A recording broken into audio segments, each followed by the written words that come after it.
Yo, what's up everybody? It's Snap or Pastime with Drewberry, and this time we're talking about Mockingbird.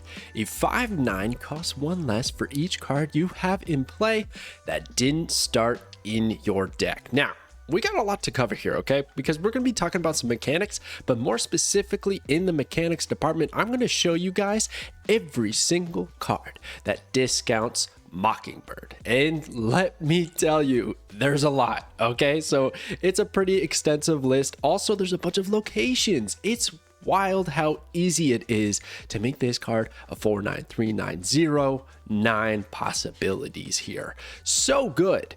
But then we're also going to talk about some deck lists that are brewed up, some counters. There's a lot of fun stuff with this card.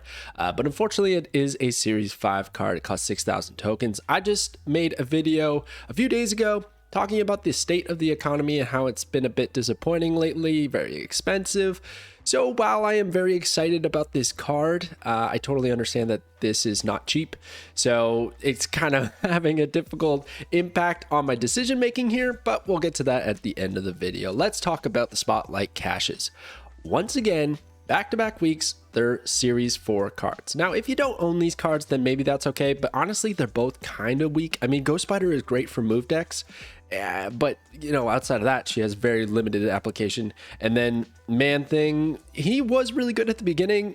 I still think he's actually pretty decent, but he's not found in a lot of meta-defining decks right now. So, honestly, it's a very weak Spotlight cache. Week.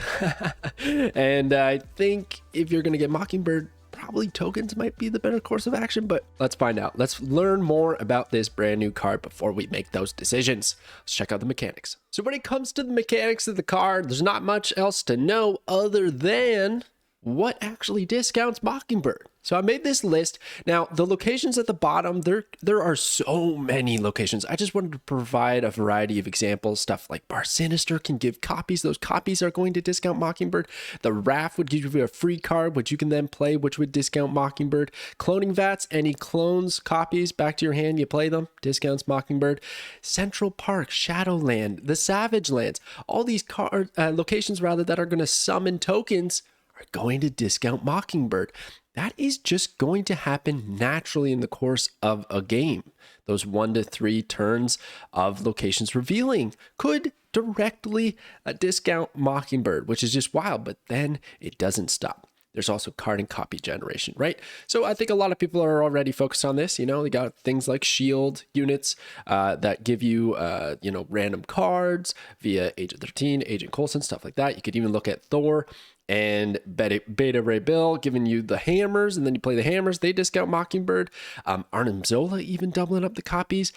Thanos Infinity Stones. Yes, this is confirmed to work with the Infinity Stones. So that's going to be an amazing combination, probably the best deck for Mockingbird. But there is just so much going on there. Even Multiple Man, the copies that are summoned after you move the original Multiple Man. Maybe it doesn't work, but I'm pretty confident that that is going to register as a copy that didn't start in your deck, and it's going to discount Mockingbird. So very, very cool. Okay. And then token summons. That's another great path to take. You could just use Squirrel Girl instantly on turn 1. You're going to have Mockingbird be a 3/9 because of the 2 squirrels that you have summoned. Brood, the 3 broods that come out, boom, Mockingbird is a 2/9 off of that turn 3 play. One of the craziest ones, though, we're going to talk about it more, is Mysterio. Because Mysterio, when he pops out on the board, it's 3 illusions. That's going to discount Mockingbird by 3 on a turn 2 play. That is good value in its own right with the 4 power that your opponent doesn't even know where it is. So that's a crazy good synergy. Then there's opponent's cards. If they send over a goblin, that didn't start in our deck. So all of a sudden, that's discounting Mockingbird. I thought maybe Junk was going to be a good counter to Mockingbird because there's going to be board space problems. But all of a sudden, Junk is actually going to help the Mockingbird player. They don't have to play the cards. They'll just have to, they'll have a cheap Mockingbird. It's not, getting negative power is not ideal, but if it helps reduce the condition here, maybe we're going to be fine with it. Who knows? So all those cards like, send over stuff, give stuff, like even the Widow's Bite from Black Widow, you play that. That's a card that didn't start in your deck. The Sentinels from Master Mold, It's crazy. And then there's stealing cards. You know, you could just snatch them up with Mantis, Cable, transform your hand into cards from your opponent's deck. Well, those cards did not start in your deck. So all of a sudden, they're going to discount Mockingbird. Now, there is the caveat of you have to draw Mockingbird after you make the low-key play, or else you're just going to swap Mockingbird out. But that seems like a pretty good backup plan for a possible deck that we're going to get to in a little bit of time here. But yeah, man, this is just crazy. This is why I think this is going to be the best card of the month, because I just think it's way too easy to discount this to a above premium stat line. 5.9 isn't even that bad. 4.9 is great, and everything else is just gravy. So anyways, that is a quick list of cards and some of the locations that are going to discount Mockingbird. But as we move over to the mechanics, there's a few other things that I had to ask Glenn to get confirmation on. So for instance, okay, I don't even have it jotted down here, but you cannot stage cards to discount Mockingbird. What I mean by that is like Cull Obsidian would allow us to play a 1-drop and Cull Obsidian at the same location on the same turn before you even click end turn. So you're kind of staging that 1-drop and then you can play Cull Obsidian. It doesn't work with Mockingbird. You have to have the cards out there on the board in play. And then let's say I played a card that didn't start in my deck. Well, it won't discount Mockingbird until the following turn. And outside of that, man, it's like, it's all the stuff I was just talking about. The opponent's standing over cards. Oh, resurrected cards are not going to count because the Deadpool gets destroyed, goes back to your hand. It's still that same Deadpool. He's just never dying and getting more power, right? Same with that Wolverine, that X-23, Phoenix Force, bringing back a card that was already in your deck. Those will not count. And then locations, oh my gosh, it's just wild. So what are the pros and cons when it comes to Mockingbird? Well, crazy stat line, right? Like I said, 5.9 isn't the worst thing in the world. And that's going to happen because Mobius and Mobius is popular right now. And that's one of the cons that I have here, is that with Pixie and these sorts of things, I think we're seeing a little bit more of Mobius. He becomes more popular. That is a direct counter to Mockingbird. But man, it's not that bad. You play a 5.9 if you got nothing else to do on turn 5. It's not the worst thing in the world. You play a 4.9, 3.9, 2. Oh my gosh, it's just amazing. And then locations and opponent strategies. I know I've emphasized this a couple times, but it's really going to come into play a lot. It's just like natural discounting for your card, which is just fantastic. And it's kind of taking advantage of what your opponent's trying to disrupt you with, you know, be annoying. Don't care. Send over the goblin. Send over those rocks. I'm here for it. And then dodges Shang-Chi. Yeah, that's the perfect stat line, right? To have 9 power nowadays, because Shang-Chi is destroying anything with 10 or more. So if your big power play card has 9 power, and it's not going to cost us a lot of resources, well, that's going to be just fantastic. And you could look at this as like, oh, well, it's not just a 5 cost because you have to play other cards. So it's kind of a more expensive tag, but that's not really accurate, right? Because you are playing those cards to reap their rewards as well.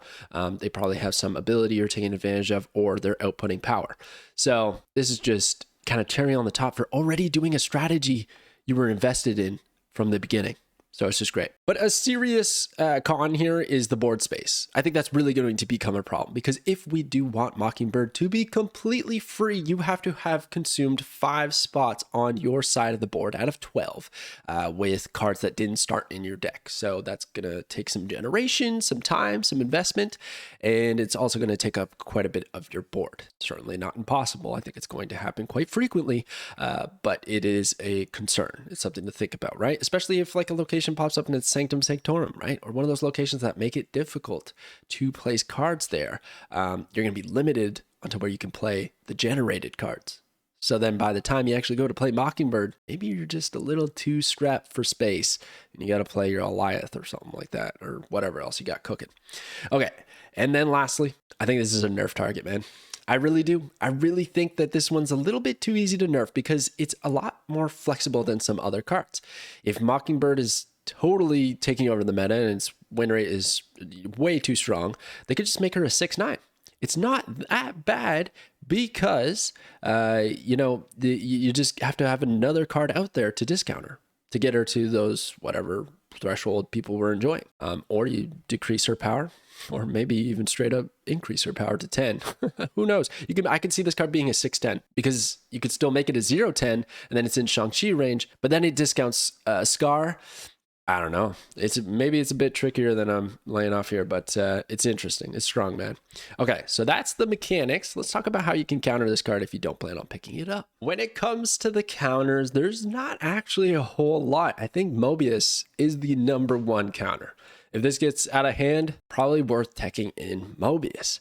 But there's a couple of others that I find interesting. So there's Leech, right? If you're planning on playing a lot of those generated cards so that on turn 6, maybe you play 2 Mockingbirds because you played Moon Girl or something like that. All of a sudden, Leech is going to remove the ability of Mockingbird and she's going to go back to a 5/9. Galactus would give you some hard times too because all of a sudden your generated cards get destroyed. Well, she's going to go back to her original cost. So gotta kind of watch out for that. Not that he's all that popular anyways. And then there's Sandman. Because even if we get her down to a 0/9, it's not all that great if it's the only card we can play in a turn.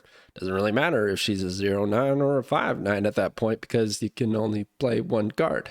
Then these last two, I don't know if they're, legit counters per se, but Killmonger kind of seems nasty because I think Thanos is going to be the list that Mockingbird finds itself in, and Killmonger is going to destroy the stones.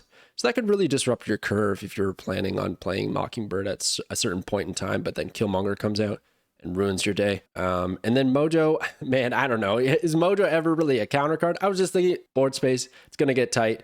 You're probably going to fill up a location fairly quickly so that you can get this Mockingbird discounted, and Mojo can take advantage of that to be 8/2/8, which is a great stat line, but he's just a difficult condition to pull off against most decks. But against a Mockingbird deck, maybe it's a little easier. And that's kind of all I got. I don't know. Let me know in the comments if I'm missing like a very glaringly obvious counter to this card. But honestly, it's just like, what do you do against card generation? There's not a whole lot. You could look at like maybe Cosmo to stop some of the on reveals and whatnot. But it's a little bit too widespread. Like there's too many options that the player can do. So I don't know if it's that much. There's that many counters. But basically the player could do it to themselves, I think, by just mismanaging their board space. That's like honestly one of the biggest weaknesses to this card is in the wrong hands, making some crucial mistakes. It's going to cost you. Okay, that's the counters. Let's check out some deck lists because these are pretty fun. So I've kind of already talked about some of the key synergies here. Moon Girl just seems really good. I know I say that a lot whenever there's like discounting cards, but in this one particular, you can take advantage of not only doubling up on your Mockingbird so that you can play 2 9-power cards, but also you can get more generated cards to play to discount those Mockingbirds. So it just seems like a win-win for me. And then also Thanos with the stones. Mirage just seems really good because you get a card in your hand that didn't start in your deck, and it's going to have that power upside. So you're not even losing tempo, really. You're just like, actually, you're going to like really out-tempo your opponent. So I like Mirage a lot. But man, more I think about it, Mysterio seems like the #1 winner here. 3 discount, 4 power out there. Mockingbird goes 2/9 off of 1 card played. That's just cash money, isn't it? So yeah, look out for that. That's going to be a combo. I could see Bounce doing really well with this as well, because Bounce likes to play Nico, which could generate a card or a demon, the Hood even to generate a demon, and then Mysterio, something like that. And then all of a sudden you just have like so many generated cards that you didn't pay a whole lot for, and Mockingbird's practically free. So yeah, there's a lot of decks I could have made, but instead I went with these 3. So I'm going to start with the most obvious one, and that's in the middle. That is the Thanos list. Pretty much this is a deck that got me to Infinite last season, I think it was. I don't even know exactly. Yeah, it was last season. And it's just one of the top decks right now. There's nothing too special about it. It's got a lot of the new cards, which is kind of fun. But other than that, I'm kind of just bored with Thanos at this point in time. So it's going to be good, no doubt. It's just a bit boring. And really the goal with Mockingbird is we're going to use the stones to discount her, or we're going to hopefully cheat out Dr. Doom off of a Lockjaw roll, and he's going to give us a -2 energy discount on Mockingbird. And that's pretty well it. You really only need those 2 because you're going to have so many stones. Then there is the Snap Zoo. Okay, so this is my most ambitious list here, but I just want Zoo to be like a little bit more prevalent, and this kind of seems all right, man. You can use Shanna, the She-Devil, to get us some 1-drops out there, 3 in fact, so that is a turn 3 play that is going to discount Mockingbird by 3. Fantastic. Mysterio also doing a similar discounting ability, and then you also have Nico to give us a copy of a card or turn something into a demon, and then Squirrel Girl to give those squirrels. Very quickly with this list, you're going to have a full board. It might become a problem, but at least we can get Blue Marvel to get just insane value, because are probably good value as well, because there's a lot of 1-drops here. Dazzler all of a sudden could become like a 2/8 pretty easily. and hit monkey off of all of the cards that we're playing. And I wanted to throw in Sarah because I just want to make sure we can play as many and field the locations as quickly as possible, or at least by that final turn. So yeah, I think this would be a lot of fun, but time will tell if it actually works out and it's good. And then lastly, the number one deck that I'm going to use when Mockingbird comes out. And let me tell you, I'm getting this variant. This variant is just one of the best variants I've seen ever. I don't even know. That's a top variant for me. It's so good. This shield deck. So this is going to be a lot of fun, right? It is so much fun to play with the shield characters. They just have never really taken off. And I feel like Mockingbird, one of the agents of shield, is designed to work in a deck like this. And the idea here is we have a straightforward plan and a backup plan. Straightforward plan is to use Moon Girl to get 2 Mockingbirds and then hopefully generate a lot of cards with our Agent 13, Maria Hill, Mirage, Agent Coulson, Nick Fury, and hopefully buff up our collector if we have the available time to do so. And then we play those generated cards and you get a free couple of Mockingbirds that you can play. Okay, not too shabby. But back up to that is Loki. I know, Loki decks, right? Kind of annoying, but if you're not drawing well, you're generating a bunch of cards, you just throw down the Loki and see what you get for turn 5 or 6. It's probably going to be pretty good as well, with Quinjet helping out, discounting everything here. It's going to be amazing. I think this deck is actually going to take off. And then you got Devil Dino in there as well. If you don't draw the Mockingbird, you end up with 2 Devil Dinos off the Moon Girl play. You play 1 on turn 5, 1 on turn 6. You're going to be happy for it. So there's a lot of potential here. I think this could be a great deck. The only thing it's missing is tech against other decks. So if you wanted to take out a few options here to, be ready for some counters, to counter your opponent rather, go for it. All right. But is Mockingbird a snap or a pass? I've been hyping this card up for quite some time now, ever since we saw it in data mines, because I really genuinely think it's going to be strong no matter what. I don't see this as being a regret. It just, for me, checks all the boxes for being a strong card. And it's kind of fun. I've seen a lot of people saying it's a boring card, but I quite like the cards that involve deck building and a bit of a mini quest, right? It's very akin to Death that is looking for you to destroy a bunch of cards to get her cheap or nearly free. Mockingbird's kind of the same thing, but for generated cards and such like that. So I think it's pretty fun. I'm excited to play with this card. Mockingbird is a snap, but I understand that there is not a lot of resources to go around, so you really just got to look at your collection and make a call. Also, it's always worth waiting until the end of the week to actually use your spotlight caches or tokens just to see how it's actually performing. But I'm pretty confident that this card is going to perform very well. It's going to be a strong card. All right, that's it for me. Thank you so much for watching, everybody, and I will catch you guys next time.